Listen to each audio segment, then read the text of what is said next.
Hello dear student, I am Varun Nishant from LPM Public School. In this video, we are doing some questions. The related topic, that is chemical and physical property of metals and non-metals, and reaction with metals with another solution of metals. Now, question number first. An alkali metals A give a compound. Dear student, this question is taken from NCERT exemplar and it's very important of your pre-board and board examination. Very important.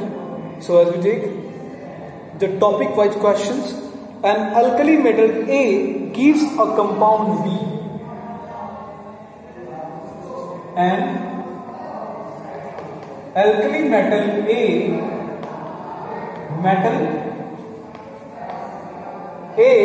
gives a compound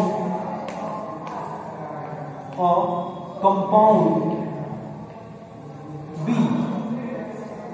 Gives a compound B. Molecular mass. Similarly, molecular mass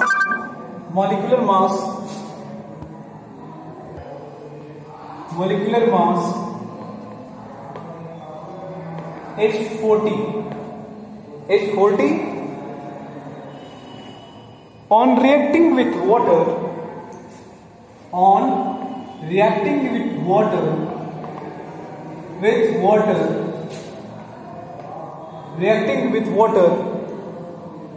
the compound B gives a soluble compound C. Full stop. And the compound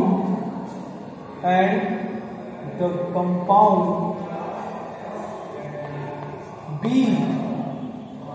gives a soluble compound C. Gives a soluble compound C. Soluble compound C. On treatment of aluminum oxide,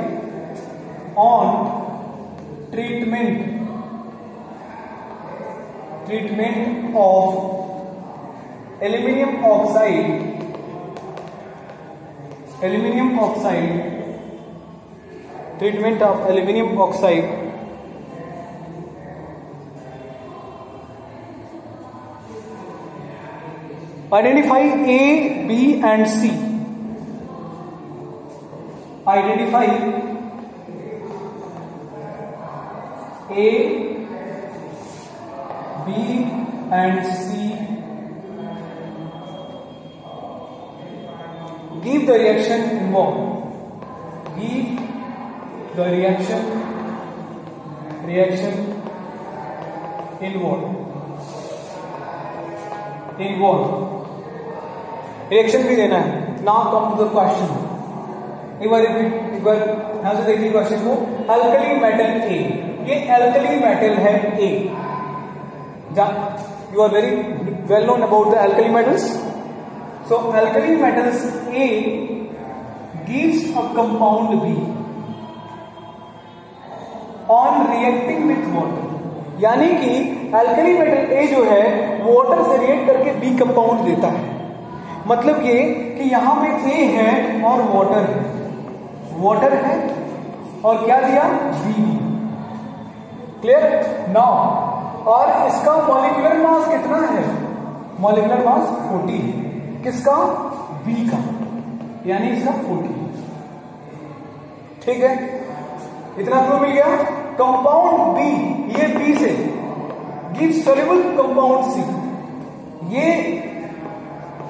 soluble compound C देता है किसे react करके? Treatment of aluminium oxide, यानी aluminium oxide Al2O3. आप जानते हैं aluminium oxide का formula ये है. और एल्यूमिनियम ऑक्साइड का इंटरेस्टिंग बात यह है कि इसको एम्फोटेरिक ऑक्साइड भी बोलते हैं. तो क्या बनाएंगे? Soluble compound C. Compound C. अब माइंड सेट अप्लाई कर सकते हैं आप. इतना चीजें आपको क्लियर हो गया क्वेश्चन से कि क्वेश्चन से आपने ये समझा कि अल्कली मेटल है। अल्कली मेटल क्या होता है आप जानते हो कि alkali metal sodium, potassium, caesium, ये क्या है, सारे के सारे अल्कली मेटल्स हैं। आप जब पीरियोडिक टेबल पढ़ेंगे तो आपको सारी चीजें क्लियर हो जाएंगी। तो अल्कली मेटल्स जो ए है वो बी कंपाउंड देता है, किससे रिएक्शन करने के बाद, वाटर से। उसके बाद क्या करता है, बी कंपाउंड, ये बी बना है वो क्या करता है, और वो रिएक्ट करता है एल्यूमिनियम से, एल्यूमिनियम ऑक्साइड से, तो क्या देता है, सॉल्युबल कंपाउंड सी देता है। अब देखते हैं सॉल्युबल कंपाउंड सी क्या है और बी क्या है। तो आपको पता होना चाहिए कि यहां पे अगर ए हो तो ए क्या है, अल्कली मेटल है। तो सोडियम भी हो सकता है, पोटेशियम भी हो सकता है, सीजियम भी हो सकता है, कुछ भी हो सकता है। आपको ये देखना है कि अगर आप पोटेशियम यहां पे रखते हो, इसकी जगह पोटेशियम रखते हो, पोटेशियम रखते हो तो यहां पे वाटर, तो वाटर क्या हो जाएगा यहाँ पे H2, तो H2O क्या हो जाएगा, H2O के बाद यहां पे हो जाएगा KOH, यहां हो जाएगा आपका KOH, यहां पे 2 H2O है, यहां पे 2 कर देंगे, KOH प्लस H2।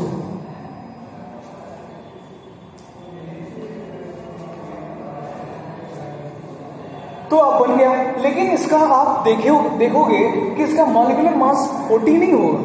आप काउंट करके देख सकते हैं 40 KOH। पोटेशियम का एटॉमिक वेट होता है, एटॉमिक नंबर होता है 90, इसका कितना होगा 38 प्लस 16 प्लस 1 कितना हो जाएगा, मैक्सिमम हो जाएगा। ये तो यहीं पे 40 हो जा रहा है, ये नहीं होगा, तो यानी कि यहां पे ये आपका नहीं होगा। तब क्या होगा, अब नंबर आता है सोडियम का, ये पॉसिबल है कि नहीं देखते हैं। सोडियम लिया, रिएक्शन करवाया, क्या बना NaOH प्लस H, और NaOH का देख लीजिए, NaOH का क्या होता है, सोडियम का 23, 16, 1, टोटल हो जाएगा 40, काउंट करके देख लीजिएगा। तो ये एटॉमिक मास कितना हो जाएगा, मॉलिक्यूलर मास कितना है इसका 40। तो बी कंपाउंड क्या है, सोडियम हाइड्रोक्साइड है। तो सोडियम, और ये कंपाउंड क्या है आपका सोडियम है, तो बी को यहाँ पे फिर बी की जगह लिखेंगे, बी का आपको पता चल गया कि बी सोडियम हाइड्रोक्साइड है, तो यहाँ पे आपने लिखा सोडियम हाइड्रोक्साइड, सोडियम हाइड्रोक्साइड।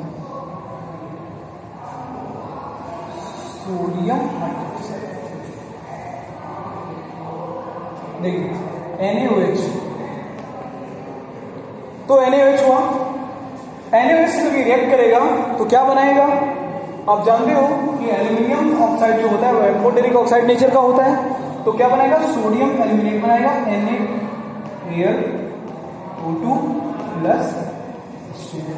ये जो है वाटर में सॉल्युबल होता है, इसको बोलते हैं सोडियम एल्यूमिनेट, सोडियम एल्यूमिनेट। तो ये बन गया आपका सॉल्ट क्या होता है, वाटर में सॉल्युबल होता है, और आपका बन गया H2O।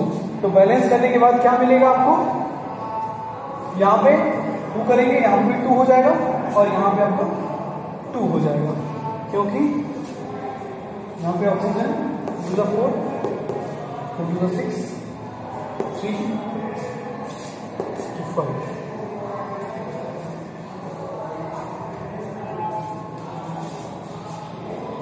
To two 4 plus 1 5 oxygen है, दोनों तरफ प्रोडक्ट और राइट साइड में ऑक्सीजन का अमाउंट क्लियर है। तो ये जो आपका ए जो होगा वो आपका होगा सोडियम, और बी जो होगा वो आपका होगा सोडियम हाइड्रोक्साइड, और जो सी होगा वो होगा, यहां पे देखिए सी मैं लिख रहा हूं जैसे है, ये ए की वैल्यू है, सॉरी ए का जो यहां पे रखा गया है वो A mean sodium, B mean sodium hydroxide, और जो नेक्स्ट बन रहा है वो sodium aluminate, NaAlO2 that is sodium aluminate बन गया। तो आपको पूरा क्लियर हो गया कि इन दोनों के बीच में रिएक्शन हुआ और बाद में क्या बना, सॉल्युबल सी कंपाउंड, उसको क्या बोलते हैं, सोडियम एल्यूमिनेट, जो कि एक सॉल्ट होता है। Next question dear student, that is a solution of copper sulfate was kept solution of copper sulfate was kept in FeS in iron pot में क्या रखा गया है, कॉपर सल्फेट का सोल्यूशन रखा गया। After few days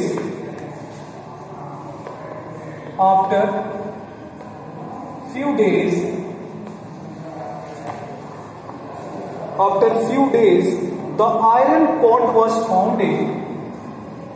The iron pot was founded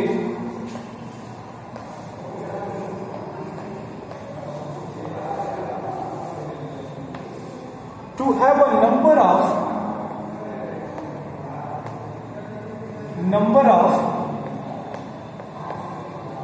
holes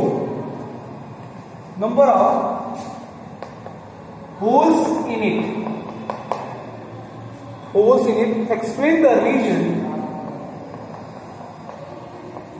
Explain the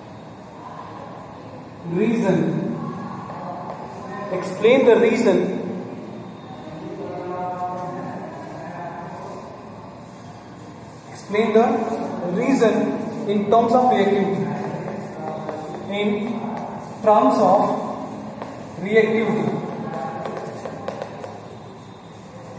of reactivity. Write the equation of the reaction involved. Write the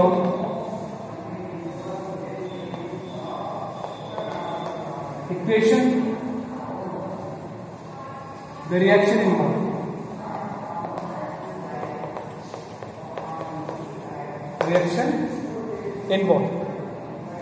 Let us see what happens. Try to understand the questions. The solution of copper sulfate.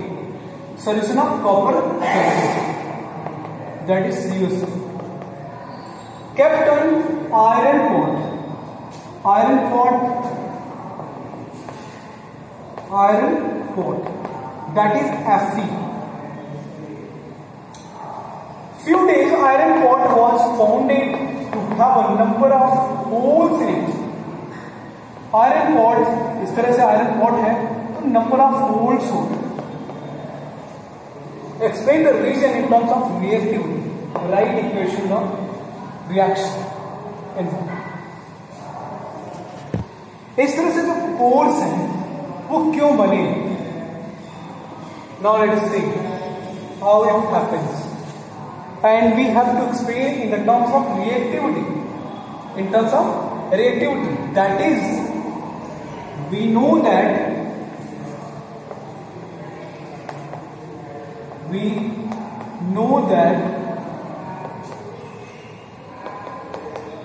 Fe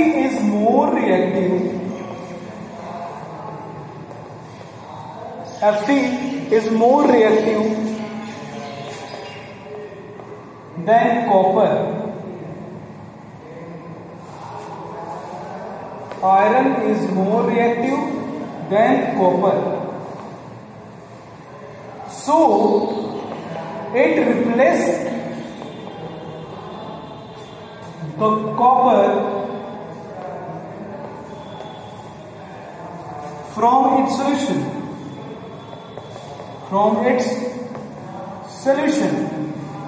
That's why there is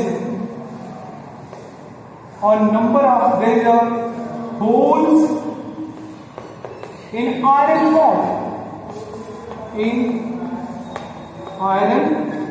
pot.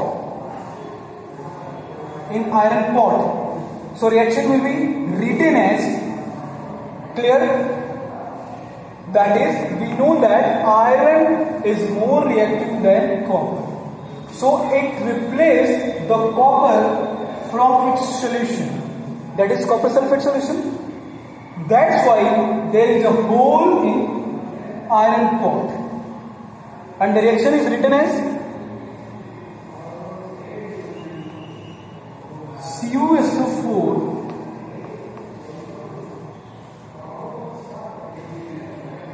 plus Fe plus Fe will give rise to FeSO4 plus Cu. And there is a formation of ferrous sulfate. Ferrous sulfate. Because iron is more reactive than copper. So in this way, we can answer of this question. There is on the terms of reactivity, and iron is more reactive than copper.